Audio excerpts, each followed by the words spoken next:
છેલ્લા કેટલાય સમયથી ગોપાલ ઇટાલિયા છે જે વિસાવદરના ધારાસભ્ય છે તે સતત ચર્ચામાં છે। પછી વિસાવદરમાં તેમની જીત હોય કે પછી તેમના બેબાક બોલ હોય કે પછી કાંતિલાલ અમૃતિયા વર્સિસ ગોપાલ ઇટાલિયાની જે કહેવાય છે કે એક પ્રકારની આખી કોન્ટ્રોવર્સી ક્રિએટ થઈ હોય એ હોય, સતત ચર્ચામાં રહેતા ગોપાલ ઇટાલિયા ફરી એક વખત તેમણે એવું નિવેદન આપ્યું છે। તેમણે ગઈકાલે જે એક સભામાં ગયા હતા તે પહેલા પણ લોકોને મળી રહ્યા હતા અને હવે પણ લોકોને મળી રહ્યા છે, ત્યારે જે ગોપાલ ઇટાલિયા છે તેમણે કાંતિલાલ અમૃતિયાને લઈને શું કહ્યું છે, ભારતીય જનતા પાર્ટીને લઈને, ખાસ કરીને ટીવીને લઈને જે આક્ષેપો કર્યા છે, કેવાય કટાક્ષ કર્યું છે, તે શું કહી રહ્યા છે તેના વિશે જ આજે વાત કરવી છે। નમસ્કાર, BS9 ટીવી ન્યૂઝમાં આપની સાથે હું ભગવતી વિસાવડિયા।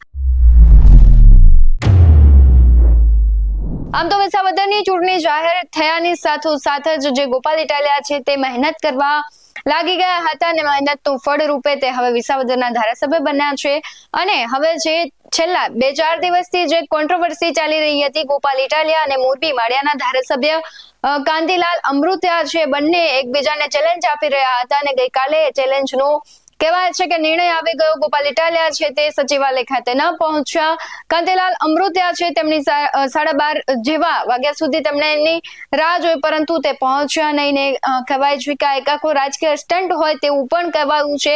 અને જે પ્રમાણે ગઈકાલે કાંતિલાલ અમૃતિયાનો ઓડિયો વાયરલ થયો હતો ત્યારથી સાબિત થયું કે એક પ્રકારનું રાજકીય સ્ટન્ટ હતો, જનતાને અને કહેવાય છે અન્ય પાર્ટીઓને એક પ્રકારનું આખું છેતરવાનો ધંધો ચાલુ કર્યો હોય રાજકીય પાર્ટીઓ હોય તેવું લાગી રહ્યું છે, કારણ કે જે પ્રમાણે કાંતિલાલ અમૃતિયાએ ગઈકાલે કર્યું તે એક કહેવાય છે રાજકારણમાં ખળભળાટ મચાવે એવી ઘટના હતી।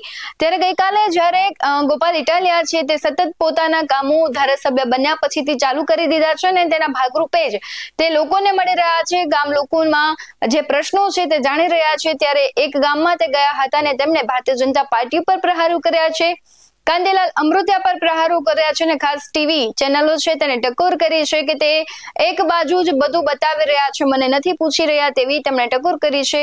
શું કહી રહ્યા છે ગોપાલ ઇટાલિયા તેના પર નજર કરીએ કે આ વાત ભાજપને બિલકુલ હજમ નથી થઈ કે આ ગોપાલ ઇટાલિયા જીતી ગયો, એટલે સતત ગોપાલ ઇટાલિયાને બદનામ કરવા, એટલે ખરાબ ચિતરવા, એ તો આવો છે એના માટેના ષડયંત્રો ચાલુ થઈ ગયા।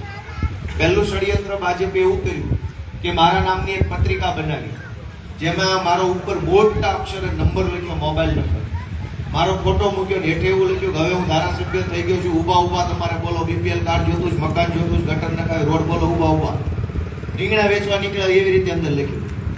આ પત્રિકા આખા ગુજરાતમાં ભાજપે વાયરલ કરી મારા નંબર સાથે। હવે મને બધા જિલ્લામાં ફોન આવે છે કે આ ભાઈ મકાન કેદુનું પડતર છે, ક્યારે કરી દેશો, બોલ ધારાસભ્ય બની ગયો છે। એટલા બધા ફોન આવે છે કે એની વાત જવા। અને બાકી રહી ગયું તો આ મોરબી વાળી ઘટનામાં મારો નંબર ત્યાં બધે તે ભાજપના જે ગુંડા બદમાશ ટાઈપના માણસો એને વાયરલ કર્યો। આજ સવારથી મારામાં લગભગ 500 ફોન આવ્યા, કાં આવ્યો નહીં, ફાટી રહી, કેમ નો આવ્યો, લઈ લીધું, આમ થઈ ગયું, તેમ થઈ ગયું, એટલા બધા ગાલી ગલોચના ફોન મને આજ સવારથી આવ્યા છે। ઉપાડવી સીધી ગાળું ચાલુ કરે, કેમ નો આવ્યો, શું થઈ ગયું, લઈ લીધું, આમ તેમ। અમે ક્યાં કીધું તું કામ? પણ દોસ્તો આ હલકાઈ કહેવાય, આ હલકાઈ છે। તમે મારો નંબર આખા ગુજરાતમાં આપી દો અને એમ કહો કે આને ગાળું દેવાના ફોન કરો, એ વ્યાજબી વાત છે? હવે થાય છે, હું પ્રભાતપુરમાંથી સરપંચ મને 2-3 વાર ફોન કર્યો, મારે એને વાત ન થઈ, મને ખબર છે કે એનો પણ હમ નકરા નકલી ફોન જ આવ્યો કરે, ગાળું ના, આના તેના, હું થઈ ગયું, તેમ થઈ ગયું, કેમ કામે ચડ્યો ને કેમ ફોટો મૂક્યો, કેમ આવું કર્યું। તો પહેલી વાત એને આ ધંધા ચાલુ કર્યા છે, એના ઈ ધંધામાં ટીવી વાળા એના ભેગા છે, 3 દિવસથી ઉપાડો લીધો છે, પણ કોઈ પૂછતું નથી ગોપાલ ઇટાલિયા નથી બોલ્યો તો હું કામ આ ધંધો કરો છો? ટીવી વાળાને ખબર જ છે કે હું નથી બોલ્યો, તમને ખબર છે હું નથી બોલ્યો, બધાને ખબર છે કે બોલ્યો છે। કોઈ એને સવાલ પૂછવાના બદલે મારું ખરાબ કેમ દેખાય, ગોપાલનું ખરાબ કેમ દેખાય, લોકોમાં કેમ બધા અહીંયા બમુડા લઈને આવ્યા બધા વિસાવદર, ગોપાલ ઇટાલિયા રાજીનામા આપશે, તમારે શું કેવું છે? પણ એલા કીધું જ નથી, એને ખબર છે ગોપાલ નથી બોલ્યો તો અમદાવાદ ક્યાંય લાંબા થયા। હવે સામાન્ય માણસને શું થાય, આમાં એવું થાય કે ન થાય? મને ખરાબ ચિતરવા માટે, લોકોની નજરમાં જે મને પ્રેમ મળે છે, બહેનોના આશીર્વાદ મળે છે, એ કેમ ઘટે એના માટેના ષડયંત્ર ચાલુ થયા છે। ફેસબુક ઉપર અનેક નકલી આઈડી બનાવ્યા છે, પણ હું તમને એક વિનંતી કરું છું કે ગમે એવા સમાચાર આવે ટીવીમાં કે મોબાઈલમાં, વોટ્સએપમાં, હાવ સાચા સમાચાર હું છે જાણવું હોય તો ગોપાલ ઇટાલિયા નામના ફેસબુકમાં જોઈ લેવા, ન્યા હોય ની સાચું। જ્યાં જે નો હોય એમાં પડતા નહીં, કેમ કે હવે આની પાસે બીજો કોઈ રસ્તો, નવરા પડી ગયા, તમે નવરા કર્યા એટલે અફવાત ફેલાવશો. ગોપાલ ઇટાલિયા નામનું મારું બ્લુ ટિક વાળું એક ફેસબુક આઈડી છે, એમાં તમે બધા જોતા રહેજો, સાચા સમાચાર એમાં આવશે. અને છતાંય કઈ એવી કઈ ગૂંચવણ થાય એવી વાત આવે તો રાકેશભાઈ ફોન કરી પૂછ લેવું, ભાઈ સમાચાર સાચા છે કે ખોટા? કેમ કે હમણાં આ 2 વર્ષ આ જ આવવાનું છે, અફવાત ફેલાવશે, એની કઈ બીજો ધંધો નથી. તો તમારા બધાનો હું હૃદયપૂર્વક ખૂબ ખૂબ આભાર વ્યક્ત કરું છું. મારા લાયક કંઈ પણ કામ હોય તો રૂપાપરા સાહેબ, હરિભાઈ અને આપણા રાકેશભાઈ ત્રણેય મારા લાઈવ સંપર્કમાં છે. ત્રણેય ભાઈ નંબર છે, અમારે ત્રણેયની વાતો થયા કરે છે. એ સિવાય હરેશભાઈ સાવલિયા છે, અમારા જિલ્લાના પ્રમુખ છે, આખા જિલ્લાના, એને પણ તમે કહી શકો છો. અને બાકી જેની પાસે મારો નંબર હોય વોટ્સએપમાં લખીને મને કંઈ સૂચના આપવી હોય, માહિતી આપવી હોય, માર્ગદર્શન આપવું હોય તો એ તમે બધા આપશો તો મને ખુશી થશે. મને તમે બધા આશીર્વાદ આપજો.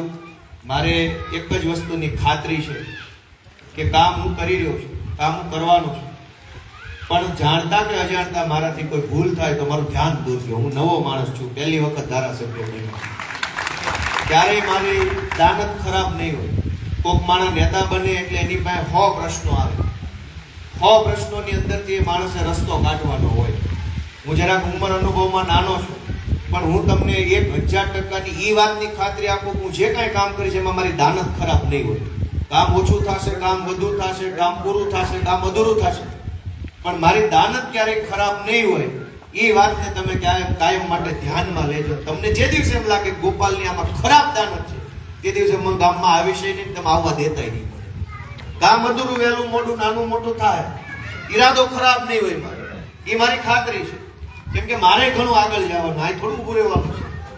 હજુ તો ઘણું આગળ મોટી મોટી કામ કરવાના છે, સરકારો ચલાવવી છે, હજારો લોકો માટે, ખેડૂતો માટે, ગામડાના માણસો માટે ઘણું કામ કરવાની અમને તમન્ના છે.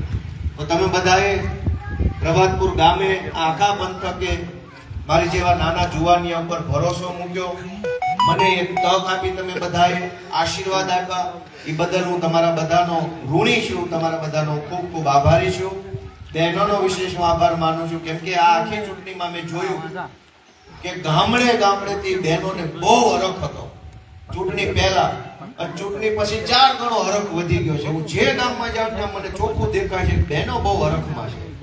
એટલે એ બાબત માટે હું બહેનોનો ખૂબ ખૂબ આભાર વ્યક્ત કરું છું. ફરી વખત આપણા સરપંચ માનની રાકેશભાઈને આભાર માનતા હું મારી વાત પૂરી કરું છું. ભારત માતા કે જય, ભારત માતા કે જય, જવાન. આવા જ બધું ભાલુ સાથે ફરી મળતા રહીશું. તમે અમારી YouTube ચેનલને સબસ્ક્રાઇબ કરવાનું, અમને Facebook અને Instagram પર ફોલો કરવાનું ભૂલશો નહીં. બાકી અમને અપડેટ્સ મેળવવા માટે જોતા રહો BS19 ન્યૂઝ. નમસ્કાર.